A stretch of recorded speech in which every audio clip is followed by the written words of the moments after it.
Treasures of Sudanese Sufism, a journey through heritage books and manuscripts, works written on طبقات الله. In this episode, we continue shedding light on the first author book, طبقات الله.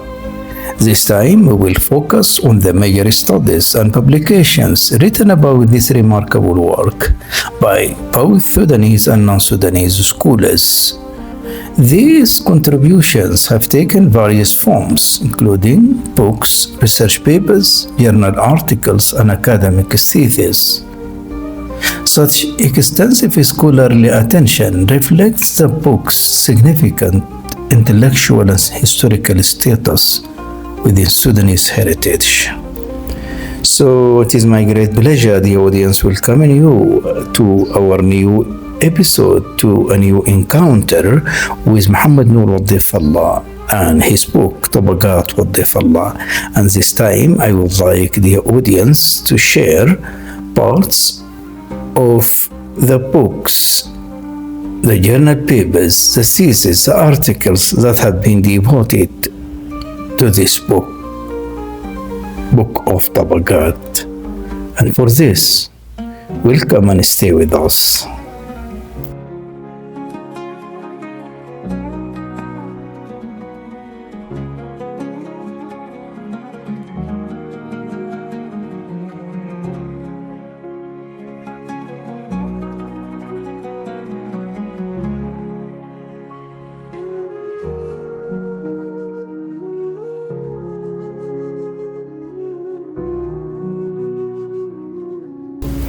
Since its appearance, طبقات Muhammad Nur Allah has received considerable scholarly attention. Numerous studies and investigations have emerged around it, reflecting diverse approaches and evolving intellectual methodologies across different historical periods. During the colonial era, several British scholars examined the work within the broader context of studying Sudan's religious and social structures. Subsequently, Sudanese and international researchers approached it from various intellectual and disciplinary perspectives. This cumulative scholarship has generated multiple interpretations of the texts, ranging from historical explanation to anthropological and critical analysis. Consequently, the book has acquired a distinguished status as the central source for studying the history of Sufism and Islam in Sudan, as well as a mirror reflecting transformations in religious and cultural consciousness across different eras.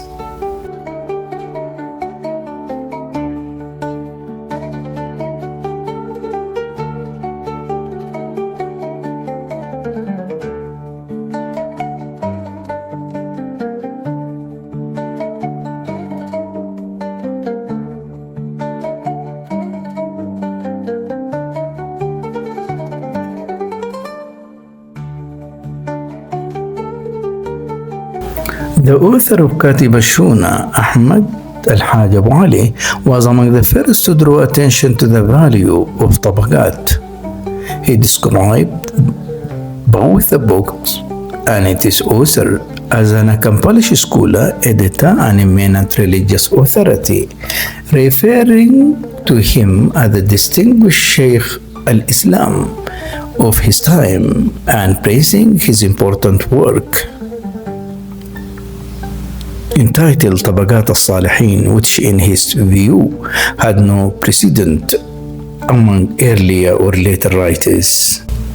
Later, Sheikh Al-Sawi and his colleague Ibrahim ibn Abd al-Dafi' prepared an abridged version of طبقات in poetic form, rajas, and began composing an explanatory commentary while adding additional biographies under the title الذيل والتكملة, supplement and compulsion. Similarly, the pious Sammani scholar bin Mahmud ibn Sheikh Nur al-Daim addressed aspects of the book in a collection of documents later deposited by his son Muhammad Azim in the National Records Office. He, Mahmud Nur al-Daim, showed particular interest in طبقات and in the biographies of saints and righteous figures. The work, I'm referring here to طبقات وضيف الله. The work also received attention from Harold McMichael in a history of the Arabs in the Sudan, alongside several Arabic Sudanese manuscripts. He provided an introductory summary of the book and concise account of its biographical interests. Likewise, the publication Sudanese Arabic texts by Hilalson 1935 demonstrates special attention to several personalities mentioned in طبقات, using the book as a primary source for clarifying important aspects of Sudanese Sufism and its practices.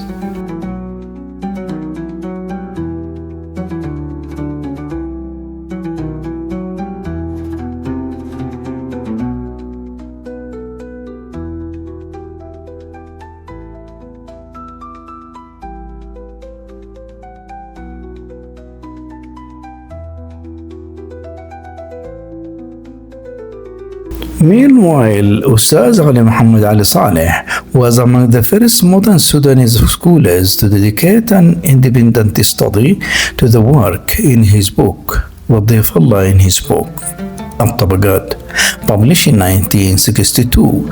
It was later followed by studies from Muhammad Mahjoub Malik, 1966, and Yusuf Badri, who examined the Sufi life of the French Sultanate, relying extensively on طبقات. Historically, the book circulated through handwritten copies and remained available only within a limited circle. Among the important manuscripts were the copy of Sheikh Hasab al-Rasul used by Mandil in his annotations and the copy used by Michael, which belonged to Sheikh Al-Amin ibn Hamad from Sheikh Khoyali lineage. Siddiq Al-Mahasi relied on 6 manuscript copies, including those associated with Ad-Dawlani and Hilalson and Madani, while the printed editions later included those prepared by Siddiq, Mandil and McMichael. The book also attracted the attention of numerous historians and researchers who either referred to it or relied upon it extensively.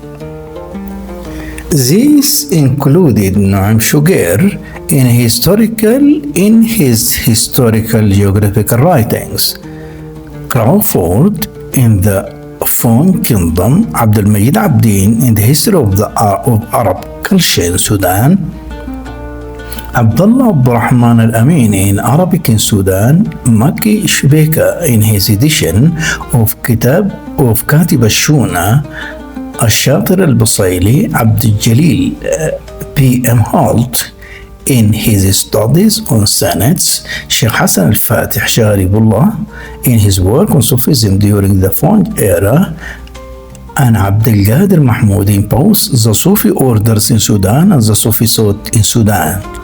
Likewise, Mahjoub Ziyada utilized the book in Islam in Sudan, Indeed, few serious studies of the foreign sultanate, Islam in Sudan, or Sudanese Sufism can be undertaken without relying on طبقات.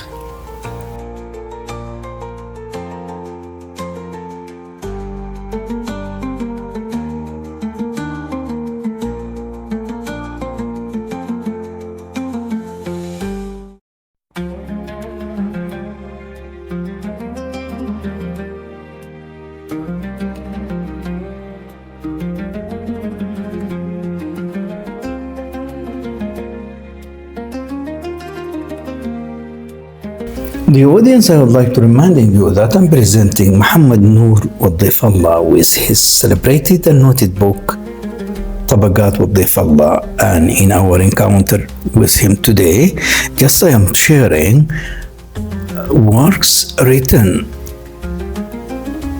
on طبقات, and as you follow here, just I'm sharing the books that have been written by Sudanese and non-Sudanese, articles as well as journal papers and theses. Meanwhile, a landmark development came with the critical edition prepared by Professor Yusuf Al-Hassan,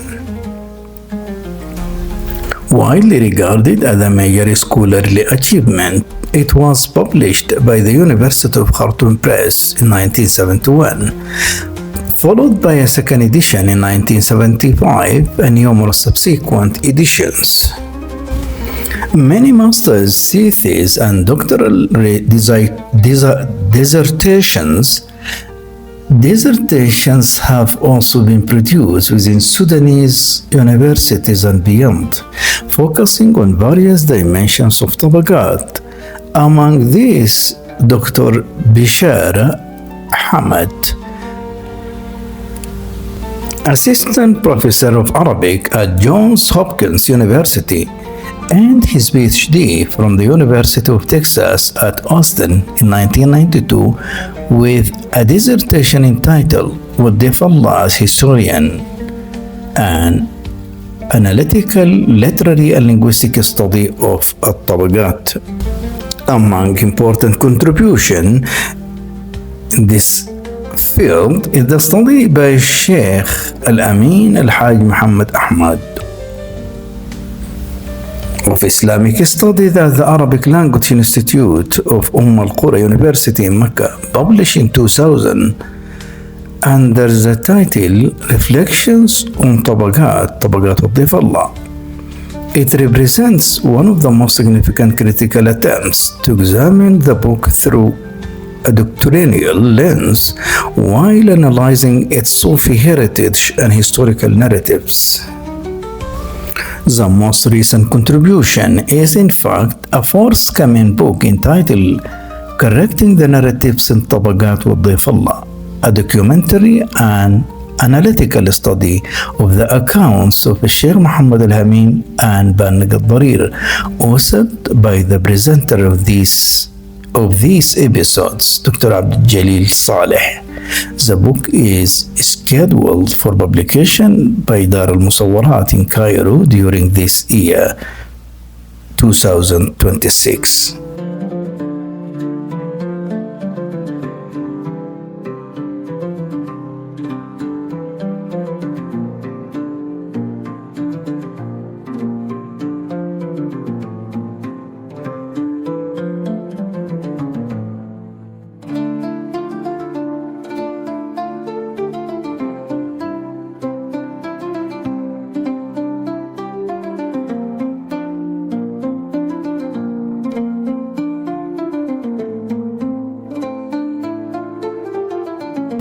الطبقات between its historical value and the readings of opponents of Sufism. The book has become one of the principal sources upon which some anti-Sufi groups in Sudan, particularly the Ansar Sunnah movement, have relied in their repeated criticism of Sudanese Sufism over the past decades. A review of numerous lectures, recordings, and materials circulated in social media reveals that many of these discussions Discussions focus almost exclusively on the accounts of miracles, karamat, extraordinary events, and hagiographical narratives contained in the book. As a result, the entire work is often reduced to this single dimension, while its broader historical, social, and cultural contexts are largely overlooked and neglected. In reality, such an approach reduces Sufism to only one of its many aspects. Sudanese Sufism, as a deeply rooted religious and social phenomenon, cannot be confined to miracles or hagiographical accounts alone. These narratives certainly form part of the Sufi literary tradition, but they do not represent the entirety of the Sufi experience nor the multiple dimensions through which it has shaped Sudanese society.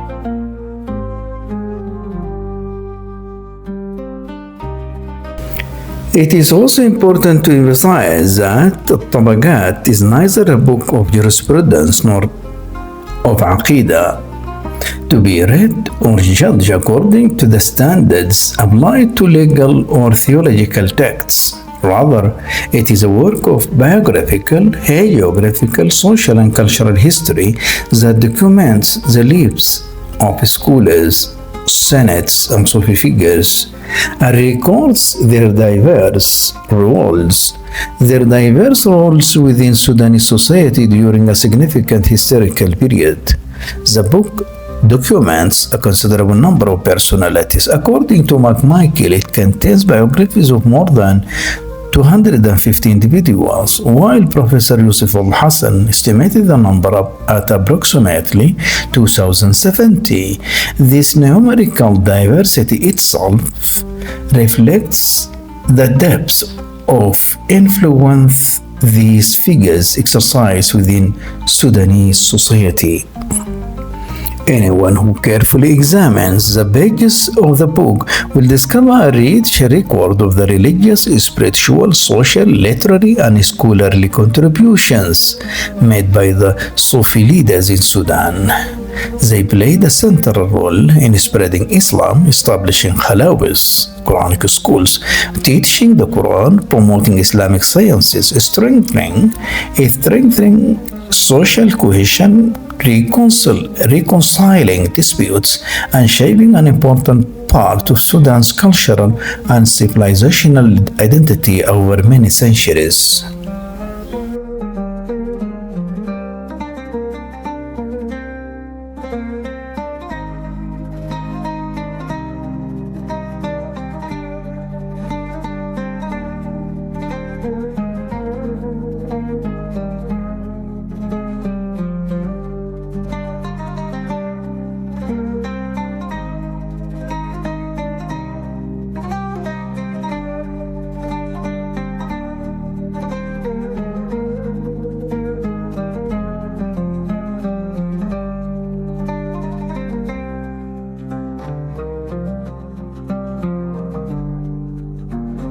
Yet, these significant contributions are frequently neglected in critical discourses that focus exclusively on miracles narratives, while overlooking the practical achievements and educational, religious, and social institutions established by these scholars and Sufi masters.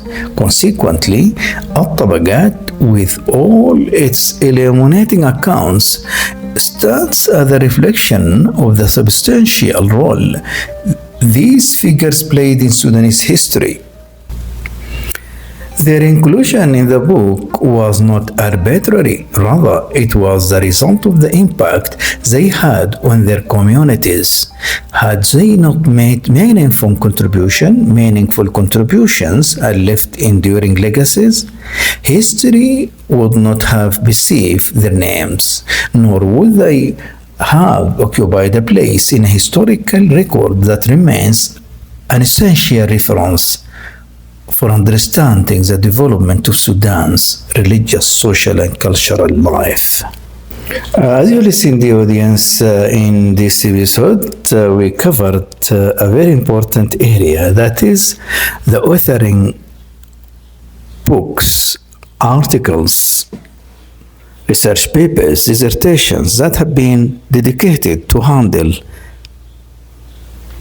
the book of طبقات وضيف الله. And I conclude the episode having the impression and the view of the Sufi opponents in Sudan towards the book itself, for the book is classified as a Sufi-oriented book, while in fact the book is a reflection to the diversity of the Sudan during French Sultanate.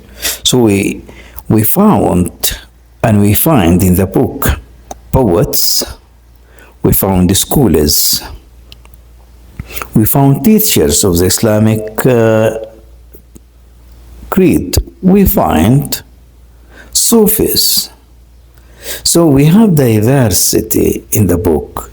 Despite that, the opponents of Sufism just they focus on one point, and that is Sufi shuyukh in particular, concerning more on the speech, on the occurrence of miracles and hagiographical work.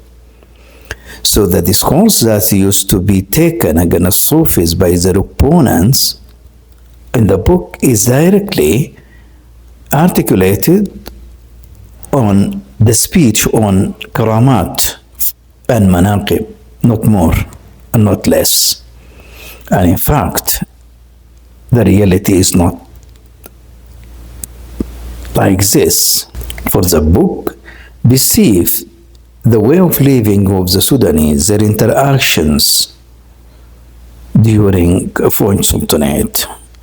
Before to wrap up the audience, I would like to point out to the book, to the sources that already have consulted to introduce and to present the episode. Saif al-Islam Badawi Bashir and his published paper إسهامات علماء السودان في كتابة التاريخ ورقة بعنوان مصادر تاريخ السودان ومؤرخيه، وضيف الله